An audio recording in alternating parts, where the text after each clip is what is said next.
பல்வீர் சிங்கை நீங்கள் பதவியில வைக்கணும்னா நீங்க தைரியம்னா தமிழ்நாட்டில் வைங்க. கொண்டு போய் மறைவா டிஆர் ஜெயில அவன் ஊருக்கு பக்கத்துல நீங்க வச்சீங்கன்னா மக்கள் என்ன பேசுவார்கள், அததான் மக்கள் என்ன பேசுவார்கள் என்றுதான் நேற்று ஒரு காலை ஒரு டிஎஸ்பி பேசியிருக்கார். அவர் பேரெல்லாம் உங்களுக்கு தெரியும், சுந்தரேசன் பேசியிருக்காரு. உன்னுடைய மாலையில அவரை சஸ்பெண்ட் பண்ணியிருக்கீங்க. அந்த சுந்தரேசன் கேஸ் சாதாரண கேஸ்ன்னு யாரும் நினைச்சிடாதீங்க. அந்த சுந்தரேசன் சும்மா சாதாரண மனிதன் நினைக்காதீங்க. நாங்க சுந்தரேசனை பத்தி இது வரைக்கும் பேசாம இருந்தது காரணம், அவர் ஒரு முக்கியமான வழக்குல விசாரணை அதிகாரியாக இருந்தார். நாங்கள் சம்பந்தப்பட்டிருக்கக்கூடிய ஒரு வழக்கில் அவர் விசாரணை அதிகாரியா இருந்தால் நாங்கள் அவரை பற்றி பேசுவது தவறாக இருக்கும் என்ற காரணத்தினால்தான் அந்த நேரத்தில் நாங்கள் பேசவில்லை.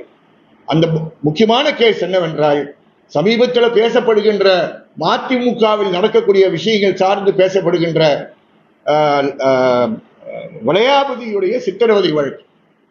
இந்த வளையாபதியுடைய கொடூர சித்திரவதையை நம்முடைய ஜாக் சார்பாக காஞ்சிபுரம் மாவட்டத்தில் மிக சிறப்பாக கூட்டு இயக்கம் நடத்தி, அந்த கூட்டு இயக்கத்தின் சார்பாக கூட்டங்கள் நடத்தி, தியாகு அந்த கூட்டத்தில் பங்கேற்றாரு, பேராசிரியர் கல்விமணி பாப்பா பங்கெடுத்தாரு, மூத்த வழக்கறிஞர் சுதா ராமலிங்கம் அதில் பங்கெடுத்தார்கள், நானும் அங்கே பங்கெடுத்தேன்.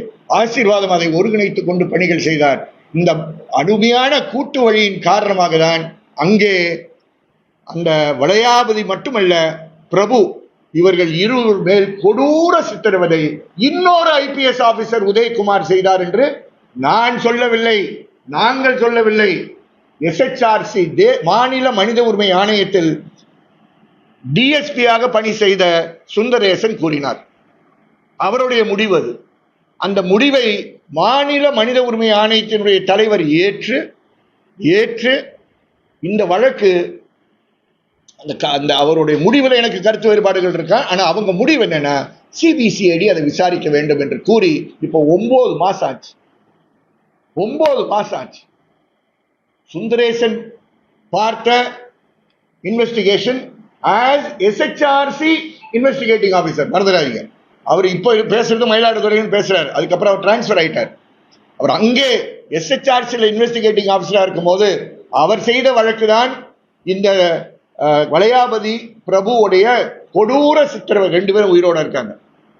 நான் அந்த பழைய இன்டர்வியூஸ்ல, அஜித்குமார் இன்டர்வியூஸ்ல பேசும்போது உங்களுக்கு எல்லாம் பார்த்துருப்பீங்க, ட்ரோமேட்டிக் ரேடியோ மயாலிசிஸ்ன்னு பேசியிருப்பேன்.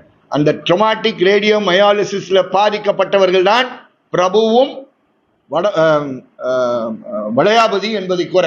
இவங்க 2 பேருக்கும் பலமுறை வெள்ளூர் மெடிக்கல் காலேஜ் ஹாஸ்பிட்டலையும் செங்கல்பட் மருத்துவமனையிலையும் டயாலிசிஸ் செஞ்சதின் காரணமாக தான் இன்று அவர்கள் உயிரோடு இருக்காங்க. நான் எப்பொழுதும் சொல்லுவேன், ஜெயராஜ் பெனிக்ஸ் இறக்கக்கூடியவர்கள் கல்ல, அவர்கள் பாதுகாக்கப்பட்டிருக்கலாம். அவர்களுக்கு டயாலிசிஸ் நீடிட்டா அந்த சரவணன் மேஜிஸ்ட்ரேட் அனுப்பியிருந்தார். இப்போ சுந்தரேசன் இந்த வழக்கை தான் விசாரித்தார். சுந்தரேசனுடைய வழக்கினுடைய விசாரணையை பேஸ் பண்ணி தான் எஸ்ஹெச்ஆர்சி ஆர்டர் போட்டுச்சு. சுந்தரேசனை மாற்றினார்கள்.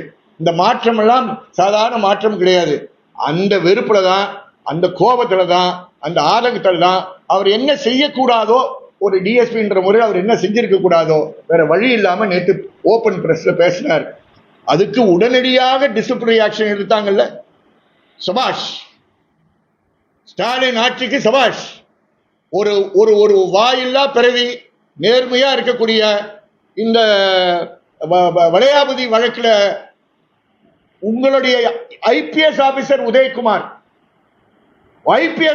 உதயகுமார் காஞ்சிபுரத்தில் நகரத்தில் இருக்கக்கூடிய ஸ்டாஃப் குவார்டர்ஸ், நான் இடத்தை பார்த்துட்டு வந்திருக்கேன், அதனால அடிச்சு சொல்றேன், ஸ்டாஃப் குவார்டர்ஸ்ல வச்சு அடிச்சிங்க. உங்களுக்கு மறுபடியும் சிசிடிவி கேமரா இருக்கக்கூடிய காவல் நிலையத்தில் விசாரணை செய்ய தேவையில்லை. அவர் நேற்று மாலை அவருக்கு இருக்கக்கூடிய பிரச்சனைகளை அவர் இப்படி பேசி இருக்க கூடாது. யூனிஃபார்ம்ட் ஆபீசர்ஸ் இப்படி பண்ணக்கூடாது. அவர் பண்ணார். அவருடைய மன ரீதியாக இருக்கக்கூடிய பாதிப்புல பண்ணார். அவரை ஒரே நாள்ல நீங்க சஸ்பெண்ட் பண்ணீங்கல்ல, சபாஷ்.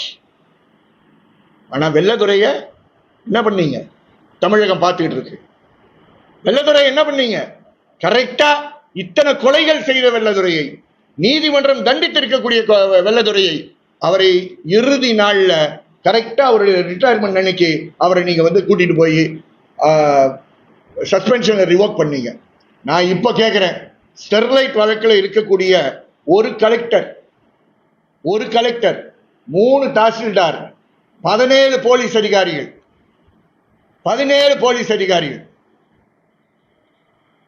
தாமதமா வந்தவனா கொஞ்சம் உட்காருங்க. 17 போலீஸ் அதிகாரிகள். இவர்கள் மேல் வருஷம் எத்தனை ஆச்சு? 7 வருஷம் ஆச்சு. அறிக்கை அருணா ஜெகதீஷுடைய அறிக்கை வந்து எத்தனை வருஷம் ஆச்சு? 3 வருஷம் ஆச்சு. 3 வருஷம் வந்து ஒருத்தனை கூட ஒரு ஆள் மேல கூட உங்க டிசிப்ளினரி ஆக்ஷன் முடியல. நாங்க ஏதோ கதை சொல்லவில்லை. அவர்களுடைய டிசிப்ளினரி ஆக்ஷனுடைய பட்டியல் என்கிட்ட இருக்குங்க. அவங்களுடைய டிசிப்ளினரி ஆக்ஷனுடைய பட்டியல் இருக்கு. ஒவ்வொரு ஆளுக்கும் என்ன நிலையில இருக்குன்றத வந்து என்கிட்ட இருக்கு.